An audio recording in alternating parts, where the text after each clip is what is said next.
नमस्कार, माझं नाव ॲडव्होकेट रविराज मोरे.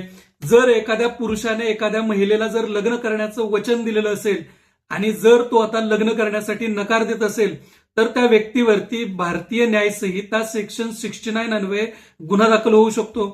रिसेंटलीच दिल्ली उच्च न्यायालयाने एक असं जजमेंट दिलेलं आहे ज्याच्यामध्ये दिल्ली उच्च न्यायालयाने असं स्पष्ट केलेलं आहे की जर एखाद्या पुरुषाने एखाद्या महिलेला लग्नाचं वचन दिलेलं असेल आणि आता जर तो नकार देत असेल आणि ते नकार देण्याचं कारण जर कुंडली मिसमॅच होत असेल किंवा कुंडली जुळत नसेल असं जर त्याचं कारण असेल तरीही त्या व्यक्तीवरती भारतीय न्याय संहिता सेक्शन 69 अन्वये गुन्हा दाखल होऊ शकतो.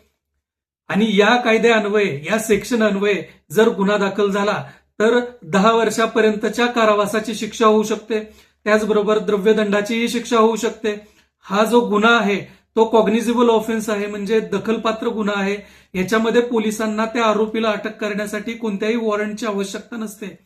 त्याचबरोबर हा नॉन बेलेबल ऑफेन्स आहे, म्हणजे जर अशा गुन्ह्यामध्ये जर आरोपीला अटक झाली तर त्याच्यामध्ये त्याला जामीन मिळणं हा त्याचा अधिकार नसतो, परंतु कोर्टाला जर वाटलं तर त्याच्यामध्ये जामीन जो आहे त्याला मिळू शकतो.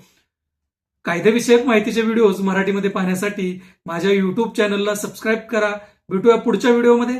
धन्यवाद.